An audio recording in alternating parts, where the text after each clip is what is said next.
प्रकाश की तरंग दैर्घ्य को मापने की इकाई क्या है? पहला है फैराडे, दूसरा है कैंडेला है, तीसरा है डाइन और चौथा है एंगस्ट्रॉम। इसका राइट आंसर हो जाएगा ऑप्शन नंबर डी, एंगस्ट्रॉम। अच्छा, एंगस्ट्रॉम जो होता है प्रकाश तरंग दैर्घ्य की इकाई होती है, और इसको हम जो कैपिटल ए होता है उसको लिख करके थोड़ा सा उसके ऊपर जो लागोस चिन्ह होता है उसको रखते हैं, और यही एंगस्ट्रॉम का इकाई इसको रिप्रेजेंट किया जाता है। एक चीज़ और याद रखना है इसमें, 10⁻10 मीटर जो कि एक एंगस्ट्रॉम के बराबर होता है। 10⁻⁻10 मीटर, अगर 10⁻⁻10 मीटर लिखते हैं तो 1 मीटर के बराबर होता है। ये मापन प्रणाली होती है। आगे बढ़ते हैं। नेक्स्ट क्वेश्चन है, पानी के अंदर ध्वनिक संकेतों का पता लगाने के लिए डैश का उपयोग किया जाता है। पहला ऑप्शन है बोलोमीटर, दूसरा है पायरोमीटर, तीसरा है एमीटर, चौथा है हाइड्रोफोन। अगर हम ध्वनि की बात कर रहे हैं, ध्वनि को अगर हमें पानी के अंदर यानी समुद्र के अंदर अगर उसके ध्वनि के संकेतों का पता लगाना है तो हम हाइड्रोफोन का इस्तेमाल करते हैं। लेकिन ऐसे जनरली हम ध्वनि का जो अगर मापते हैं, किस में मापते हैं, तो हम डेसिबल में नापते हैं। ठीक है, तो स्मॉल डी रहेगा, कैपिटल बी रहता है, इसको जो प्रतीक चिन्ह होता है स्मॉल डी कैपिटल बी रहता है, इसको डेसिबल कहते हैं। ठीक है, बढ़ते अगले प्रश्न की तरफ। नेक्स्ट क्वेश्चन है, निम्नलिखित में से कौन सा युग्म सही नहीं है? पहला ऑप्शन है हाइग्रोमीटर, इस डैश देकर लिखा हुआ है वायुमंडली का जल वाष्प अंश। दूसरा ऑप्शन है लैक्टोमीटर, डैश तरल का विशिष्ट घनत्व। और तीसरा ऑप्शन है एनीमोमीटर, डैश वायु की गति। और चौथा है सिस्मोग्राफ, डैश भूकंप। तो इसका राइट आंसर क्या हो जाएगा? ऑप्शन नंबर बी, यानी कि जो लैक्टोमीटर, आपको पता है लैक्टोमीटर किस में इस्तेमाल किया जाता है? लैक्टोमीटर का हम लोग इस्तेमाल करते हैं जो दूध होता है, दूध का घनत्व नापने के लिए। ठीक है, जो दूध का घनत्व होता है उससे हम लैक्टोमीटर से नापते हैं। जैसे कितना दूध शुद्ध है, कितना उसमें पानी मिलाया गया है, उसको मापने का कार्य कौन करता है? लैक्टोमीटर करता है। और जितना यहाँ पे चीज़ें दे रखी हैं, जैसे कि आपको पता है हाइग्रोमीटर होता है वायुमंडलीय जलवाष्प को, यानी कि हम कह सकते हैं आर्द्रता को मापने के लिए इस्तेमाल करते हैं। एनीमोमीटर का उपयोग हम करते हैं वायु की गति मापने के लिए। और सिस्मोग्राफ, जैसे आपको पता है सभी लोग को, भूकंपीय तरंगे मापने के उपयोग में आता है। अगले प्रश्न में चलते हैं। नेक्स्ट क्वेश्चन है, निम्नलिखित में से विस्थापन के बारे में कौन सी बात गलत है? पहला ऑप्शन है यह धनात्मक और ऋणात्मक या शून्य हो सकता है। दूसरा है विस्थापन कभी भी दूरी से अधिक नहीं होता। तीसरा ऑप्शन है इसकी एसआई इकाई मीटर होती है। चौथा ऑप्शन है यह हमेशा धनात्मक होता है। ये जो बात है ये गलत है। ठीक है, क्योंकि ऑप्शन में पूछा था कौन सी बात इसमें गलत है। तो जो हमारा विस्थापन और जैसे कि हमारा एक विस्थापन होता है और वेग होता है, तो विस्थापन जैसे कि हमने बोला कि आप जाइए और चल के आ जाइए, तो विस्थापन यहाँ पे शून्य होगा। अगर जिस पॉइंट से हम जाते हैं उसी पॉइंट पे पुनः आ जाते हैं, विस्थापन यहाँ पे शून्य होगा। या सर्कल में स्टार्ट करते हैं तो सर्कल में स्टार्ट करते जाते हैं, फिर यहीं पे पुनः इसी पॉइंट पर आ जाएंगे तो विस्थापन शून्य होगा। यानी प्रारंभिक बिंदु और अंतिम बिंदु की जो दूरी होती है वही विस्थापन कहलाती है। इसलिए हमारा विस्थापन क्या शून्य भी हो सकता है, ऋणात्मक भी हो सकता है, लेकिन ये कभी भी धनात्मक हमेशा नहीं हो सकता है। ठीक है, कुछ भी हो सकता है। इसलिए इसमें पूछा गया था कौन सा ऑप्शन है जो कि गलत होगा, तो ऑप्शन नंबर डी इसमें गलत हो जाएगा कि ये धनात्मक नहीं रहेगा। नेक्स्ट क्वेश्चन और इसका जो ऐसा है मात्रक आपको पता है, मीटर में मापते, दूरी को मीटर में आप मापते हैं तो मीटर में भी रहेगा। आगे बढ़ते हैं, अगला प्रश्न। नेक्स्ट क्वेश्चन है फ़ारेनहाइट स्केल पर भापांक यानी क्वथनांक जिसको बोलते हैं क्या है? तो पहला ऑप्शन है 32 डिग्री फ़ारेनहाइट, दूसरा ऑप्शन है 100 डिग्री फ़ारेनहाइट और तीसरा ऑप्शन है 212 डिग्री फ़ारेनहाइट, चौथा है 80 डिग्री फ़ारेनहाइट। जैसे कि आपको पता है, जैसे हमारा टेम्परेचर की बात करते हैं तो टेम्परेचर हम नापने के लिए मुख्यतः अगर बात करते हैं तो 3 प्रकार से नापते हैं डिग्री सेंटीग्रेड में, जिसकी शुरुआत होती है 0 से लेकर 100 डिग्री सेंटीग्रेड बीच। सेकंड हम देखते हैं तो हमारा फ़ारेनहाइट आ जाता है, जिसको हम 32 डिग्री फ़ारेनहाइट से स्टार्ट करते हैं और 212 तक चलता है। मतलब जो 0 के बराबर होता है 32 होता है और मैक्सिमम जो अगर 100 जो माना जाता है 212 का। तीसरा हमारा केल्विन आता है, केल्विन की बात करते हैं तो 273 से और 373 तक चलता है। तो अगर हम जो यहाँ पे हम डॉक्टरी थर्मामीटर की बात कर रहे हैं तो जो डॉक्टर लोग थर्मामीटर इस्तेमाल करते हैं वो हमेशा फ़ारेनहाइट में इस्तेमाल करते हैं। ठीक है, और फ़ारेनहाइट में जब इस्तेमाल करते हैं तो यहाँ पे पूछा गया है कि क्वथनांक की बात की गई ना, यानी कि जो हमारा अगर हम टेम्परेचर डिग्री सेंटीग्रेड में देखते हैं तो 100 डिग्री होता है, वही ना क्वथनांक, जिस पे पानी उबलने लगता है उसी को क्वथनांक कहते हैं, ठीक। तो 100 डिग्री, लेकिन यहाँ पे क्या है, इसमें पूछा गया है फ़ारेनहाइट में, तो 212 इसके बराबर रहेगा, 100 के बराबर रहेगा ना। शुरुआत 32 होता है, मैक्सिमम 212 जाता है, तो 212 इसका राइट आंसर हो जाएगा। यानी कि कह सकते हैं जो फ़ारेनहाइट में क्वथनांक होता है वो 212 होता है। अगर इसमें एक प्रश्न और पूछा जाता है कि किस डिग्री सेंटीग्रेड पे, जो डिग्री सेंटीग्रेड होता है और फ़ारेनहाइट डिग्री सेंटीग्रेड होता है, दोनों का पाठांक जो होता है सेम रहता है, तो -40 डिग्री पे अगर हम जाएंगे तो वहाँ पे दोनों का जो पाठांक रहेगा वो सेम रहेगा। कितने पे? -40 डिग्री पे। और जो एक चीज़ और यहाँ पूछ सकता है कि ये बताइए, जो हमारा मनुष्य का टेम्परेचर होता है डिग्री सेंटीग्रेड में, स्वस्थ मनुष्य का टेम्परेचर कितना होता है? तो 37 डिग्री सेंटीग्रेड होता है। अगर फ़ारेनहाइट में पूछता है तो 98.6 या 98.4 फ़ारेनहाइट होता है। तो इतना अगर कुछ टेम्परेचर रहता है उसको बुखार उखार नहीं है, वो नॉर्मल आदमी है, स्वस्थ है। बढ़ते अगले प्रश्न की तरफ। निम्नलिखित में से किसे आधुनिक परमाणु सिद्धांत के जनक माना जाता है? पहला है जॉन डाल्टन है, दूसरा है ओटो हॉल है, हॉर्न मतलब बोलते हैं उसको, और तीसरा है विलार्ड गिब्स है, चौथा है रॉबर्ट बॉयल। John Dalton. ध्यान में रखेंगे, जो अगर परमाणु सिद्धांत की बात करते हैं तो किसने दिया था? जॉन डाल्टन ने। इन्होंने बताया, जब परमाणु के बारे में रिसर्च किया तो बताया, तो एक परमाणु में क्या होते हैं? नाभिक होता है, उसमें न्यूट्रॉन और प्रोटॉन नाभिक में रहते हैं, जबकि जो इलेक्ट्रॉन होते हैं कक्षाओं में घूमते रहते हैं, जैसे KLMN तुमने पढ़ा होगा, KLM की कक्षाएं होती हैं। उसके बाद इसको SPDF में भी विभाजित किया था, लेकिन जनरली हमको इतना जानना है परमाणु सिद्धांत किसने दिया था? जॉन डाल्टन ने दिया था। अगला प्रश्न है, इनमें से किसने कैम्ब्रिज प्रयोगशाला में काम करते समय 1932 में न्यूट्रॉन की खोज की? पहला है जेम्स चैडविक है, दूसरा है अर्नेस्ट रॉदरफोर्ड है, तीसरा है कार्ल डी एंडरसन है, और चौथा है एडमंड बेकुलर। James Chadwick. तो ध्यान में रखेंगे, अगर इस पर याद करने का तरीका होता है ईटा पर नाच, ठीक है। ईटा मतलब क्या होता है? इलेक्ट्रॉन की खोज J.J. थॉमसन ने की थी, ठीक है। प्रोटॉन की खोज रदरफोर्ड ऐसे माना जाते हैं, लेकिन ईटा पर मतलब पास से परमाणु हरा से रदरफोर्ड। लेकिन हमको अगर ध्यान में रखना है, अगर गोल्डस्टीन दिया रहेगा तो गोल्डस्टीन पे मारना है। और थर्ड हमारा नाच से हो जाएगा न्यूट्रॉन, ना से, और चा से चैडविक। तो न्यूट्रॉन की खोज किसने की थी? चैडविक साहब ने की थी। और ये आपको पता है, इलेक्ट्रॉन हमारा ऋणावेशित होता है, प्रोटॉन धनावेशित होता है, न्यूट्रॉन पे कोई चार्ज नहीं होता है। आगे बढ़ते हैं अगले प्रश्न में। लोहे में जंग लगने के लिए किस अवस्था का होना आवश्यक है? पहला है O2 की अनुपस्थिति, दूसरा है CO2 की उपस्थिति, तीसरा है पानी की अनुपस्थिति, चौथा है O2 की उपस्थिति। जैसे कि आपको पता है कि जब हम कोई लोहे को क्या है वह खुले वातावरण में छोड़ देते हैं तो उस पर एक भूरे रंग की एक परत जम जाती है, जिसको हम क्या कहते हैं? जंग लगना, या उसको संक्षारण कहते हैं, ठीक है। कोरोजन लगना या कोरोजन कह सकते हैं। तो ये किसकी वजह से होता है? जो वायु में उपस्थित ऑक्सीजन होता है उसकी वजह से होता है। और ये ऑक्सीजन क्या होता है? इससे रिएक्शन करता है, जिसको ऑक्सीकरण कहते हैं। अब ऑक्सीकरण जब होगा तो ये क्या होगा? ऑक्सीजन आके उससे भी चिपक जाता है। अब जब चिपक जाता है तो उसके भी अणु उसमें जुड़ जाते हैं। जब अणु जुड़ेंगे तो लोहे का भार घटेगा या बढ़ेगा? तो इसीलिए कहते हैं कि जब जंग लगती है तो लोहे का भार बढ़ जाता है, ठीक है। क्यों होता है? क्योंकि इसमें ऑक्सीजन के अणु आके चिपक जाते हैं। अगले प्रश्न चलते हैं।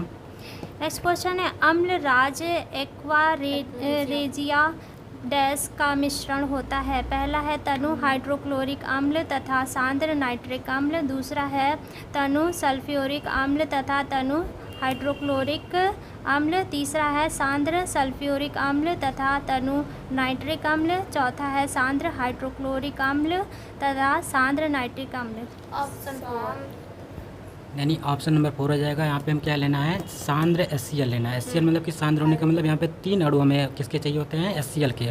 और तनु हमको लेना होता है नाइट्रिक अम्ल, जो कि एक अणु होना चाहिए नाइट्रिक अम्ल, जिसको हम HNO3 कहते हैं, ठीक है। तो एक अणु हमको HNO3 के लेने हैं, 3 अणु हमको HCl के लेने हैं। और इसको जब हम एक साथ ज्वाइंट कर देते हैं, मिला देते हैं, तो हमारा बनता है अम्लराज, जिसको हम एक्वारेजिया भी कहते हैं, ठीक है। तो ये अम्लराज का सूत्र होता है, इसलिए सांद्र शब्द बोला गया क्योंकि वहाँ पे 3 अणु लिया जाता है HCl के, और एक अणु किसके लिया जाता है? HNO3 के। और सांद्र HCl हो जाता है और तनु हमारा HNO3 यानी कि नाइट्रिक अम्ल हो जाता है। आगे बढ़ते हैं अगले प्रश्न पे। नेक्स्ट क्वेश्चन है जल की स्थायी कठोरता दूर करने के लिए डैश का उपयोग किया जाता है। पहला है बेकिंग सोडा, दूसरा है ब्लीचिंग पाउडर, तीसरा है चूना, चौथा है वॉशिंग सोडा। जैसे कि आपको पता है वॉशिंग सोडा का इस्तेमाल हम कहाँ पे करते हैं, जो हमारी स्थायी जल में जो स्थायी कठोरता होती है। कठोरता भी दो प्रकार की होती है, एक स्थायी होती है, एक अस्थायी होती है। ठीक है, तो स्थायी कठोरता अगर दूर करना है तो हम क्या करेंगे, हम इस्तेमाल करते हैं वॉशिंग सोडा का। अच्छा, वॉशिंग सोडा का जो सूत्र होता है क्या होता है, Na, ये कास्टिक सोडा होता है, तो Na2CO3 सोडियम कार्बोनेट जो होता है धावन सोडा का सूत्र होता है, और बाई अगर लग जाता है तो NaHCO3 हो जाता है, तो सोडियम बाई कार्बोनेट उसको कहते हैं, वो हमारा होता है बेकिंग पाउडर या खाने वाला सोडा होता है। यहाँ पे एक और आया था ब्लीचिंग पाउडर, कैल्शियम ऑक्सीक्लोराइड, जिसको हाइपोक्लोराइड कभी कह सकते हैं।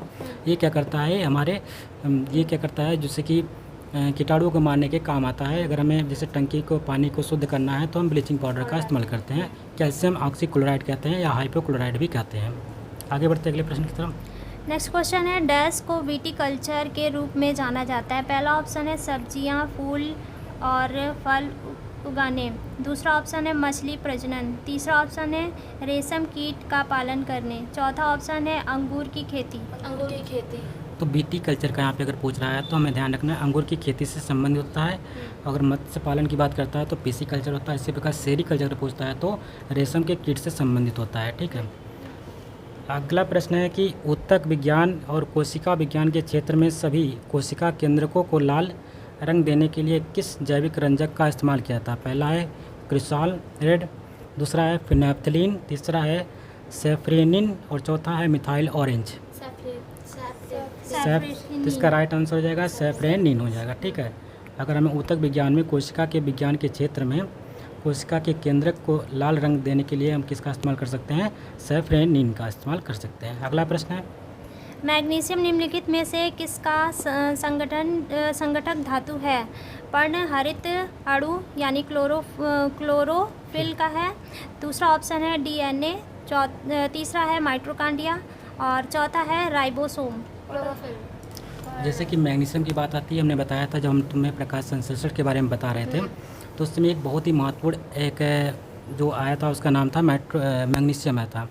और मैग्नीशियम का क्या कार्य होता है, जो कि क्लोरोफिल के में उपस्थित रहता है और लगभग 100 बिलियन टन जो कि पेड़ पौधों में ये पाया जाता है। और इसके साथ अगर ये किसी चीज़ से एक यौगिक बनाता है उसका नाम होता है मैग्नीशियम हाइड्रोक्साइड, इसको हम एंटा एसिड के नाम से या मिल्क का मैग्नीशिया भी कहते हैं। ठीक, हमने बताया था एंटा एसिड जो हमारे शरीर का हमारा कोई भोजन अपचय हो रहा है, पच नहीं रहा है, तो हम इसका इस्तेमाल कर सकते हैं, जो कि एंटा एसिड के रूप में इस्तेमाल होता है। और इसका सूत्र होता है MgOH का वोल्टेज यानी कि मैग्नीशियम हाइड्रोक्साइड।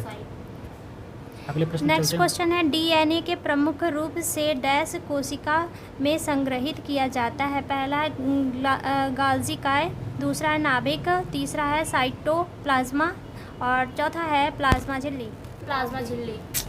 नहीं, इसका राइट आंसर हो जाएगा, आप गलत बताइए। इसका अर्थ नाभिक हो जाता है, हम कह सकते हैं केंद्रक, क्या कहते हैं, नाभिक या केंद्रक कह सकते हैं। अगला प्रश्न है, अगले प्रश्न चलते हैं। और इसमें जो DNA का कभी कभी फुल फॉर्म भी पूछा जाता है तो DNA का होता है डीऑक्सी राइबोज न्यूक्लिक एसिड।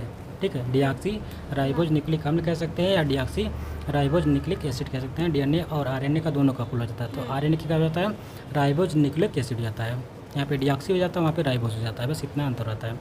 एक गुणसूत्र में निम्नलिखित में से क्या उपस्थित होते हैं। पहला ऑप्शन है DNA तथा लिपिड, दूसरा ऑप्शन है RNA तथा अमीनो अम्ल, तीसरा है DNA तथा प्रोटीन, चौथा ऑप्शन है RNA तथा शुगर। तो अगर हम बात करते हैं गुणसूत्र की, तो हमारे जैसे कि 46 से उसे 23 जोड़े गुणसूत्र होते हैं, टोटल होते हैं संख्या 46 होती है। अब जो 46 गुणसूत्र होते हैं इसमें पूछ रहा है कि जो गुणसूत्र होते हैं उसमें से क्या उपस्थित होता है गुणसूत्र में, तो ध्यान रखना है इसमें अमीनो अम्ल पाया जाता है, DNA तथा प्रोटीन पाया जाता है। ठीक है, DNA होता है और प्रोटीन पाया जाता है। इसी पे हम लोग रिसर्च करते हैं, DNA पे करते हैं। और द्विकुंडलिक अगर DNA संरचना की बात करते हैं, वाटसन और क्लिक नाम वैज्ञानिक ने इसके बारे में बताया था, द्विकुंडली जो संरचना थी DNA की। नेक्स्ट क्वेश्चन है प्राकृतिक चयन तंत्र को वर्णित करने की पद्धति के रूप में योग्यतम की उत्तरजीविता जीविता वाक्यांश निम्नलिखित में से किसका कथन है? पहला है मेरी क्यूरी का, दूसरा है हर्बर्ट स्पेंसर का, तीसरा है चार्ल्स बेबेज का, तो चौथा है लुइस पास्चर का। Option B. जब भी अगर उत्तर जीविता की बात आती है तो ध्यान रखना है हर्बर्ट स्पेंसर साहब इसके लिए उत्तरदायी होते हैं। बहुत इंपॉर्टेंट क्वेश्चन है। अगर जैसे आपको देखिए उत्तर जीविता की बात हुई है तो वहाँ पे हर्बर्ट स्पेंसर पे ही टिक मारना है। आगे बढ़ते अगले प्रश्न की तरफ। स्पंज किस प्रकार के प्रजाति के अंतर्गत आते हैं? जो स्पंज होते हैं किस प्रकार के प्रजाति के अंतर्गत आते हैं? पहला ऑप्शन है प्रोटोजोआ, दूसरा है एनेलिडा, तीसरा है पोरीफेरा और चौथा है निडेरिया। पोरीफेरा। तो जो स्पंज होते हैं इसमें स्पंज का और ये जो होता है जैसे कि आप देखते हैं इसे दबाने पर स्पंज टाइप होता है ना, दबना है उसके बाद फैलना है। तो ये पोरीफेरा का अर्थ ही होता है उसके अंदर रंध्र, यानी कि क्या होता है छिद्र होना। पोरीफेरा का अगर हम शाब्दिक अर्थ निकालने की कोशिश करते हैं तो उसका अर्थ क्या आता है? छिद्र होता है। इसलिए पोरीफेरा से समझ सकते हैं जो स्पंज हमारा होता है स्पंज छिद्र टाइप रहता है। इसलिए जो हमारे स्पंज होते हैं वो पोरीफेरा के अंतर्गत आते हैं। एक और ध्यान रखना है इसमें एनेलिडा की अगर बात करते हैं तो जैसे कि इसमें इसके अंतर्गत आने वाले जो प्राणी होते हैं जोक है जिसको हम लीच कहते हैं, और हमारा जो केचुआ होता है, और केचुआ हमारा द्विलिंगी होता है। इसको ध्यान रखना है, उसको किसान का मित्र भी कहते हैं। नेक्स्ट क्वेश्चन है तिलचट्टा के शरीर में वायु डैश द्वारा प्रवेश करती है? फेफड़ों द्वारा, क्लोमों द्वारा, श्वसन रंध्रों द्वारा, त्वचा द्वारा। श्वसन रंध्रों द्वारा। तो यहाँ पे जैसे कि आपको पता है कि जो कॉकरोच होते हैं उनके फेफड़े नहीं होते हैं, तो इनको जो श्वसन जो प्रवेश करती है वो किससे होती है? वो श्वसन रंध्र होते हैं उनके पाए जाते हैं, उससे सांस लेते हैं। और एक चीज़ याद भी ध्यान रखना है, इसके जो हार्ट होते हैं हार्ट के 13 चैम्बर होते हैं। कितने चैम्बर होते हैं? 13 कक्ष होते हैं। और मनुष्य की बात करते हैं तो 4 होते हैं। अगर एम्फीबियंस की बात करते हैं उभयचर प्राणी में जैसे मेंढक है, घड़ियाल है, इसके 3-3 होते हैं। अगर हम बात करते हैं मछली की बात करेंगे तो 2-2 कक्ष होते हैं। ठीक है, मत्स्य की बात करते हैं। अगला है मनुष्य में आमाशयी ग्रंथियों में से स्रावित होने वाला वह कौन सा अम्ल है जो भोजन के पाचन में सहायता करता है? पहला है साइट्रिक अम्ल, दूसरा है बोरिक अम्ल, तीसरा है हाइड्रोक्लोरिक अम्ल और चौथा है सल्फ्यूरिक अम्ल। तो हाइड्रोक्लोरिक अम्ल इसको कहते हैं, HCl का अम्ल कहते हैं। इसका कार्य क्या आता है? जो भोजन के जो अवयव होते हैं जो क्षारी रहता है उसको क्या करता है? अम्लीय कर देता है और अम्लीय करके उसको पचा देता है। दूसरा काम क्या है कि जो अगर हमारे पेटों में कीटाणु आ गए हैं तो कीटाणुओं को भी नष्ट करने का काम कौन करता है? HCl करता है। और हमारी बॉडी में एक ही अम्ल पाया जाता है, इसका नाम होता है HCl होता है। इसको ध्यान में रखेंगे। लास्ट क्वेश्चन है रक्त प्रवाह में हवा के बुलबुले का होना जीवन के लिए क्यों खतरनाक होता है? पहला है हवा रक्त के साथ मिलकर जटिलता उत्पन्न कर देती है, दूसरा ऑप्शन है रक्त का प्रवाह कई गुना बढ़ जाता है, तीसरा ऑप्शन है रक्त के प्रवाह में बाधा उत्पन्न हो जाती है, चौथा है रक्त दाब कई गुना बढ़ जाता है। C option. यानी रक्त के प्रवाह में इसमें क्या होती है? बाधा उत्पन्न हो जाती है। और हमको ध्यान में रखना है जिसके रक्त की बात आता है तो रक्त जो है ब्लड की खोज सबसे पहले कार्ल लैंड स्टीनर ने की थी 1900 में। ठीक है, और इसमें 4 टाइप के उन्होंने ब्लड ग्रुप के बारे में बताया था, A, B और O, जिसमें O सर्वदाता था और AB क्या है? सर्वग्राही था। अगर इसमें RBC के जीवन काल की बात करते हैं तो 120 दिन होता है और WBC की कहते हैं 3 से 4 दिन होता है। ठीक है, RBC को हम कहते हैं रेड ब्लड कार्पियोस्केल या लाल रुधिर कणिका कहते हैं, और WBC को क्या कहते हैं? वाइट ब्लड कार्पियोस्केल यानी कि श्वेत रुधिर कणिकाएँ कहते हैं। इसमें एक और चीज़ होता है प्लाज्मा होता है। प्लाज्मा की जैसे कि होता है एंटीबॉडी इसमें बनता है, प्लाज्मा में बनता है। हमारे शरीर में जो ब्लड होता है उसमें 55% जो प्लाज्मा ही होता है। इन सब चीज़ों को ध्यान में रखना। और भी किससे प्रश्न बन सकते हैं ब्लड से। फिलहाल आज के लिए इतना ही। अगर वीडियो आपको पसंद आए तो उसको लाइक करिएगा, शेयर करिएगा और चैनल पर नए हैं तो चैनल को सब्सक्राइब कर लीजिएगा। मिलते हैं एक नई वीडियो में, तब तक के लिए नमस्कार, जय हिंद।